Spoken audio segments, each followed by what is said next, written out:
வணக்கம் குழந்தைகளே. இந்த வீடியோவில் 4ஆம் வகுப்பு தமிழ் பாடத்தில் முதல் பருவத்தில் கொடுக்கப்பட்டிருக்கின்ற முயல் அரசன் அப்படிங்கிற ஒரு கதையை தான் பார்க்க போகிறோம். தலைப்பே வித்தியாசமாக இருக்கு இல்லையா? முயல் அரசன். வழக்கமாக காட்டுக்கு யார் ராஜாவாக இருப்பா? சிங்கம் தான் ராஜாவாக இருக்கும்.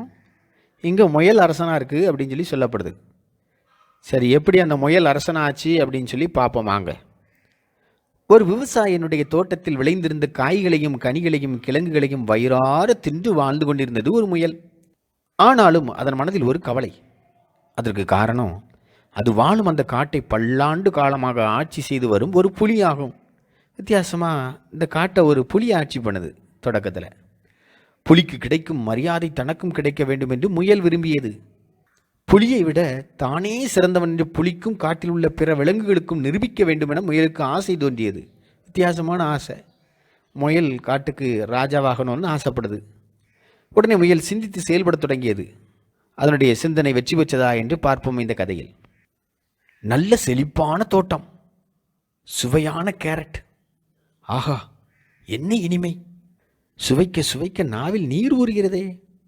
அந்த முயல் ஒரு கேரட்டை சாப்பிடும்போது ரசித்து சாப்பிடுது.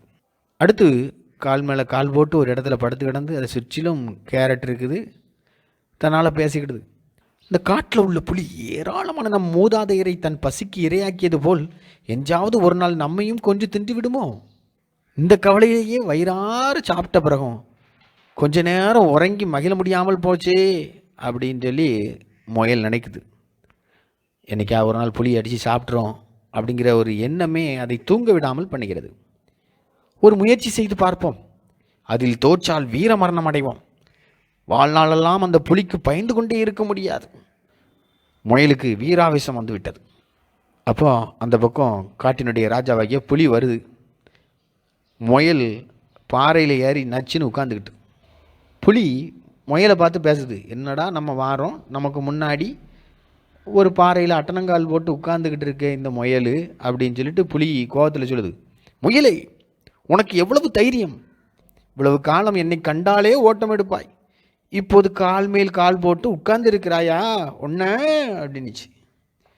முயல் பயப்படவே இல்லை, அசராமல் பதில் சொல்லுது, ஓடினேனா நானா?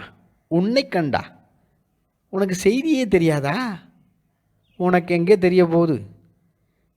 இங்கு கூட்டம் நடந்தபோது நீதான் அப்பாவி விலங்குகளை வேட்டையாடி கொண்டிருந்தாயே. முயல் ஏதோ ஒரு திட்டம் போட்டுச்சு. புலி கேட்குது, அதுக்கு கூட்டம் நடந்ததே தெரியாது. கூட்டம் நடந்தால் தானே எல்லா விலங்குகளும் கூட்டத்திற்கு வந்திருந்தனவா? புலி கேட்டுச்சு. சில விலங்குகளை தவிர எல்லா விலங்குகளும் வந்திருந்தன. முயல் பதில் சொல்லுது. கூட்டத்தில் என்ன தீர்மானம் எடுக்கப்பட்டது? புலி ஆக்ரோஷமாக கேட்கிறது. முயல் பதில் சொல்லுது, நீ இந்த காட்டின் அரசனாக இனிமேலும் நீடிக்கக்கூடாது என்று எல்லா விலங்குகளும் ஒரே மனதாக தீர்மானம் நிறைவேற்றின. இனி புலி அந்த காட்டுக்கு ராஜாவாக இருக்கக்கூடாது அப்படின்னு சொல்லி எல்லா விலங்குகளும் சேர்ந்து தீர்மானம் நிறைவேற்றிட்டு அப்படிங்கிற மாதிரி ஒரு பில்டப் விடுது முயல் புலிகிட்ட. நான் அரசனாக நீடிக்கக்கூடாதா? அப்படியானால் வேறு யார் அரசனாக இருப்பது? இப்போ முயல் சொல்லுது, இந்த காட்டிலேயே பயங்கரமான மூர்க்கமான விலங்காகிய என்னைத்தான் எல்லா விலங்குகளும் புதிய அரசனாக தேர்ந்தெடுத்தன. முயல் மூர்க்கமான விலங்கா? ஆச்சரியமாக இருக்குது. என்ன குழந்தைகளே, முயல் எப்படிப்பட்ட விலங்கு? ரொம்ப மென்மையான ஒரு விலங்கு, ஒரு பயப்படக்கூடிய ஒரு விலங்கு. ஒரு சத்தத்தை கேட்டால் காணாமல் போயிடும். அப்படிப்பட்ட ஒரு மென்மையான பயப்படக்கூடிய ஒரு விலங்கு தன்னை மூர்க்கமான விலங்கு என்று சொல்கிறது. புலி பேசுது, வேடிக்கையாய் பேச்சு பேசுகிறாய், பழமச்ச சிறிய மென்மையான நீ இந்த காட்டுக்கு அரசனா?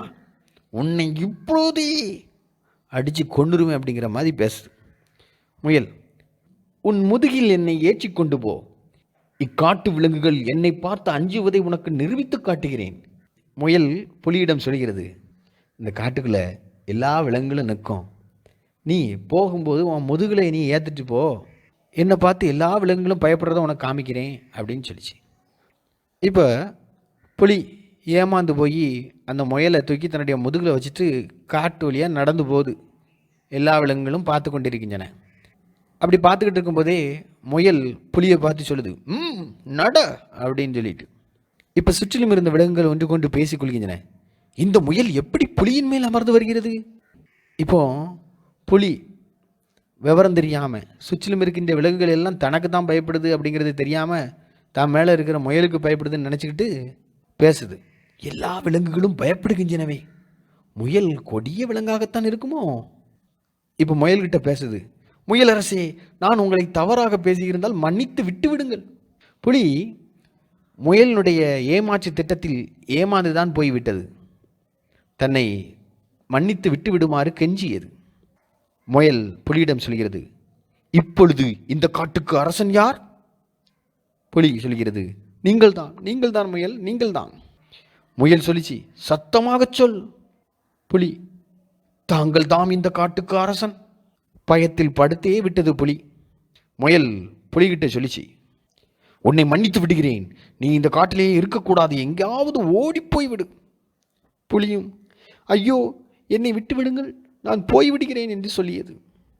சொன்னது மட்டுமல்லாமல் அந்த காட்டை விட்டே போய்விட்டது. இப்பொழுதெல்லாம் முயல் வயிறு நிரம்ப சாப்பிட்டு நிம்மதியாக சுகமாக பகல் வேளைகளில் ஒரு குட்டி தூக்கம் போட்டுக்கொண்டிருக்கிறது. இப்படியாக கதை முடிகிறது. எனவே தலைப்பில் நாம் பார்த்தோம் முயலரசன் அப்படின்னு சொல்லி. ரொம்ப வித்தியாசமான ஒரு காரியம், முயலரசனாக இருக்க முடியாது அப்படின்னு சொல்லி நம்ம நினச்சிருப்போம். இந்த கதையில் அந்த காட்டுக்கு ராஜாவாக புலி இருந்தது. தன்னுடைய புத்திசாலித்தனத்தாலே, தன்னுடைய திறமையினாலே, ஞானத்தினாலே அந்த புலியை காட்டை விட்டு விரட்டி அடித்துவிட்டு முயல் அரசனாக மாறிவிட்டது. எனவே குழந்தைகளே, நம்முடைய எதிரிகள் எவ்வளவு பலமுள்ளவர்களாகவும் காணப்படலாம். ஆனால் நம்முடைய புத்தியை நாம் உபயோகிக்கும் பொழுது அந்த எதிரி எவ்வளவு பெரியவனாக இருந்தாலும் அவனை நாம் வீழ்த்திவிட முடியும். நன்றி.